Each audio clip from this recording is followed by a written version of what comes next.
Well, hello everyone. Welcome once again to another edition of Pray on This. I'm your host, John Pray.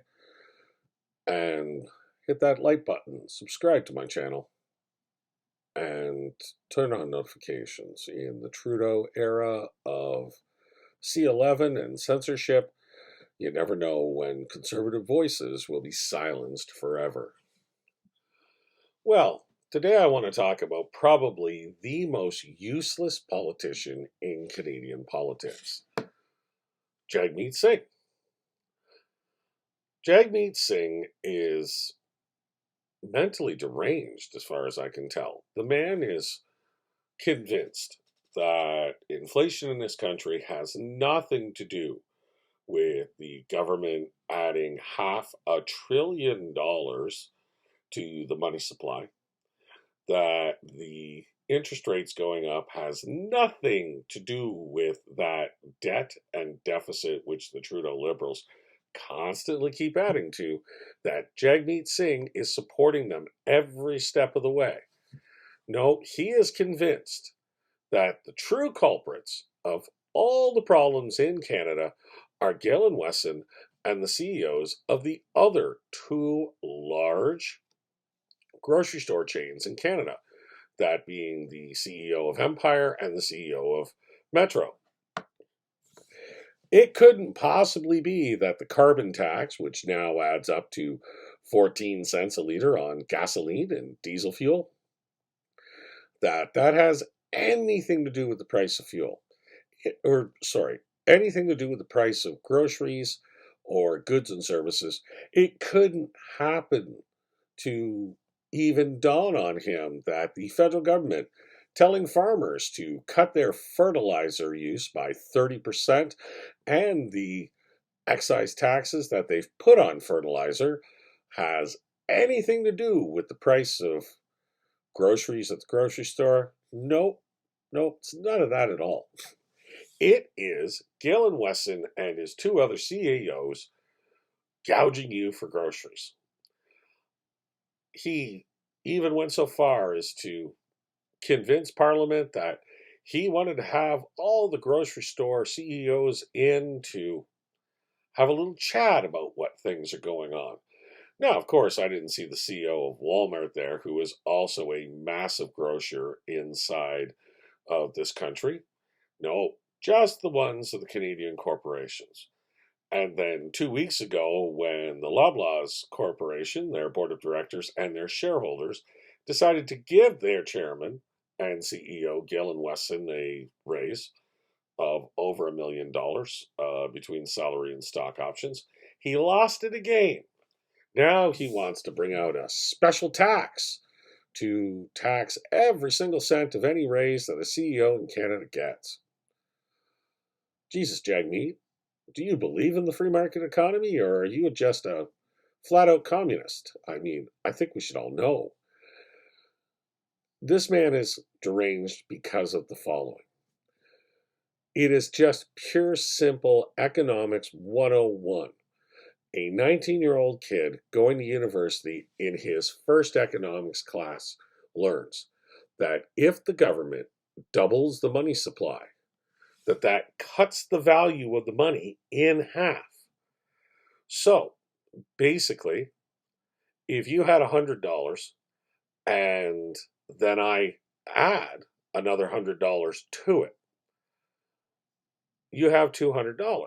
However, if I give everybody that same $200, which is basically what Trudeau did, then that means that everything goes up in price because the value of things goes down. It's called inflation. And Jagmeet Singh wants you to believe that it's Galen Wesson's fault that groceries are so damn expensive.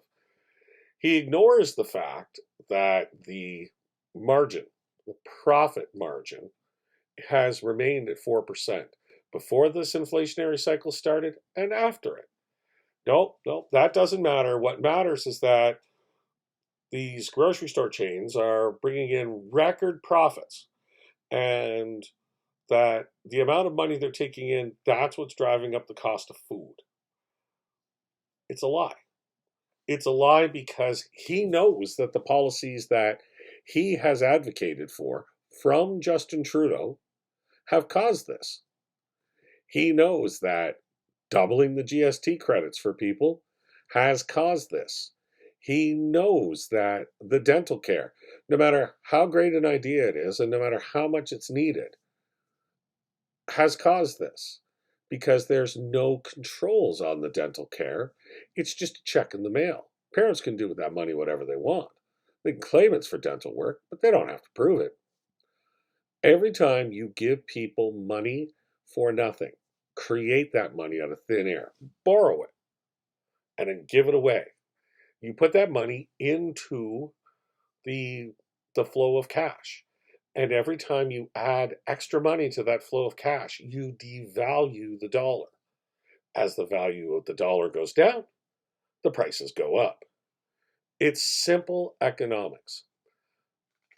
But Jagmeet is so tied to his ideology, along with Justin Trudeau, that neither one of them understands what they've caused. They think that if they just keep throwing money at the problem, that the inflation will magically disappear. We've seen this tried again and again and again throughout the world. It was tried once here in Canada in the 1970s by Justin's father, Pierre Elliott Trudeau. It was tried in the United States by Jimmy Carter, being tried again by Joe Biden. It was tried in Great Britain by the Labour Party in the 60s and the 70s. And all it did was cause major recessions, major inflation, and economic ruin. If we want to take it out to the real extent of how bad these policies are, we need to look no further than the collapse of the Soviet Union. It wasn't a major war that brought them down. It wasn't a major ideological change. What it was is that their system of economics was so flawed that people had to stand in bread lines to get a loaf of bread and a potato.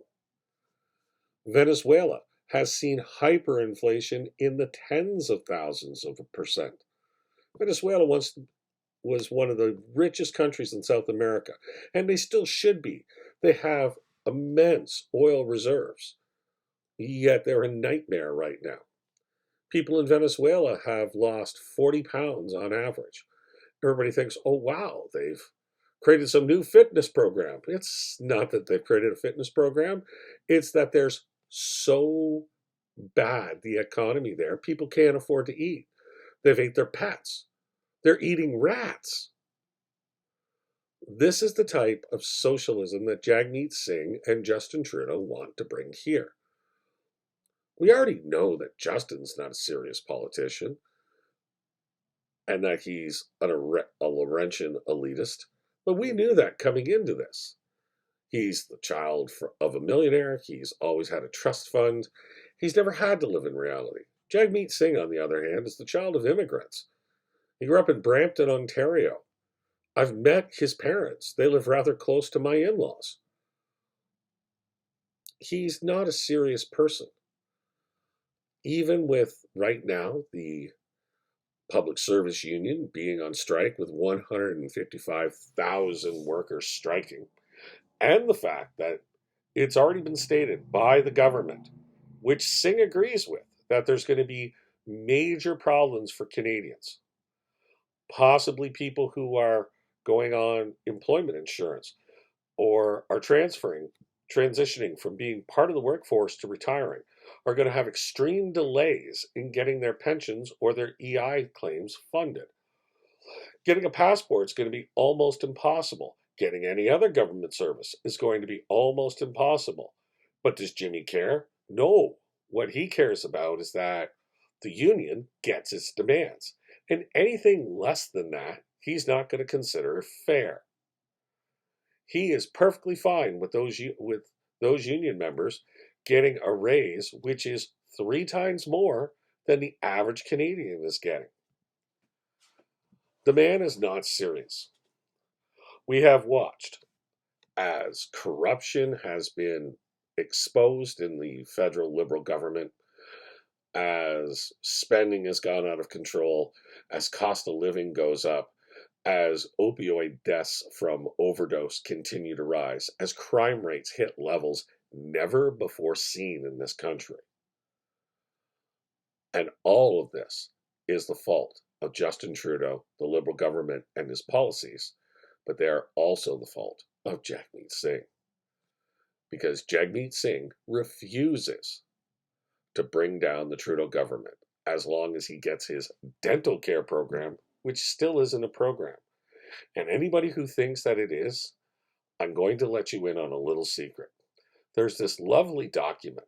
It was first wrote in England in 1867 called the British North America Act. And in the late 70s and the early 80s, it was updated to be called the Canadian Constitution. And it was signed in 1982. The way our country works is that our federal government has responsibilities. Those responsibilities are to defend the nation, to bring in a criminal code that goes from coast to coast to coast, that they are to administer the federal social programs. However, other social programs like healthcare, they belong to the province. Whether anybody wants to hear it or not, dental care is healthcare. So the federal program, which they claim exists, which actually doesn't, it's just a matter of giving you out a check. And if you make a small amount of money, you qualify, then they just send you cash. You don't have to prove what you did with it.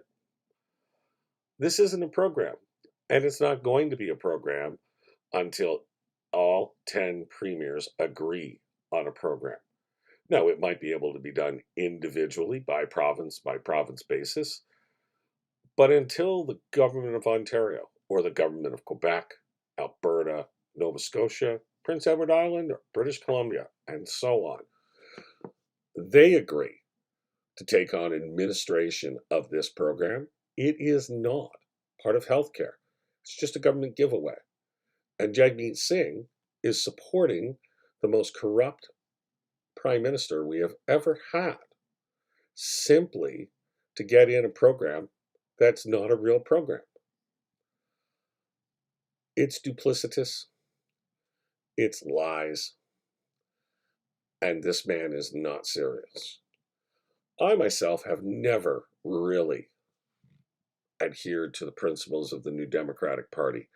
I do admit to voting for them once. It was probably one of the first elections I ever voted in. And I came from a family of unionists. My grandfather, my grandmother, my mother, my dad, all my uncles and aunts, they were all hardcore union members. Members of unions like the Teamsters, the Canadian Union of Public Employees, the United Brotherhood of Plumbers and Steam Fitters, the United Brotherhood of Electricians, the Canadian Labour Workers Association. These people truly believed in union values, and they really believed the NDP was there for them. And there was a time when they were. But they have always been a little sketchy when it comes to economics. And that was proven to me when I was duped into voting for them in 1990. And I voted for the Bob Rae government, NDP government of Ontario. It was right about the time I started my career out of municipal government. I learned just how fast that the NDP really isn't what they claim to be. They are not the friends of workers. They are not the friends of the working class. During that time, I made what was considered a middle class salary in Canada for that time. I made approximately $35,000 a year. And I had a neighbor who broke up with her husband. She had 3 children. She went on what at the time was called mother's allowance. And after taxes, I used to bring home approximately $1,600 a month. By the end of Bob Rae's tenure in government, I wasn't even bringing home $1,600 a month because I had to take a day off every month of the year that I worked without pay. I was bringing home about $1,525. And I never got a raise while Bob Rae was in power. As a matter of fact, the negotiated raise that we had was taken away from me by government legislation. But I do know who did get raises. That lady down the street who left her husband and started having relations with multiple different men. She got a raise. She got a raise every single year. There was one year she got two raises. And in the end, she was making more money than I was. She didn't work. She didn't have a job. She was on government social assistance. That's what the NDP did. And what the NDP tries to do, and the Liberals federally right now are doing it with them, they try to make people so dependent on the government for their livelihood that that's the only choice that people have is to vote for the government to keep it going. I've said this before and I'll say it again. I've always been a student of history. And one thing that when discussing the NDP that always comes to mind is what Joseph Stalin did in the 1940s, just after World War II. There was members of his party who were very afraid that after the euphoria of the victory over Nazi Germany had died down, that the people would revolt. And while this meeting was going on with, I believe it was 500 party members and delegates, Joseph Stalin sat at the front listening to people speak while he plucked a chicken. It was still alive. He plucked every feather out of that bird. Then he put it down to run around. And when he stood up, everybody stopped talking. They're watching Stalin walk around, at first, chasing this suffering, bleeding bird. But then Stalin started to take bread, rip off little chunks, drop it on the floor. The chicken started to eat the bread. The chicken, realizing where the source of the bread was coming from, started to follow Stalin around. And then, even after he stopped feeding it, this poor, suffering, bleeding bird continued to follow Stalin around like its life depended on it. When he went and sat back down, he spoke to the delegates, and what he said is, "You have no idea what you're talking about. The people are like this chicken. I can make them suffer as much as I want, as long as I give them a little gift of kindness." That's what Jagmeet Singh follows. He's distracting from all the suffering he's causing. He's telling you that it's these men over here that own these grocery stores that provide the service of giving you a place to shop, and telling them that when they make $4 on your $100 you spend in the store, that's price gouging. What he doesn't understand is that it's his carbon tax, which gets added over and over and over again at every step of the farming process, at every step of the transportation process. And even when you go to the store and buy that food and then bring it back home, and you're even paying it to heat your house and on the electricity in it. That's what's causing inflation. That's what's causing cost of living. That's what's causing massive raises in interest rates. And Justin Trudeau and Jagmeet Singh are the reason why it's happening. Don't be fooled by someone who says he's your friend.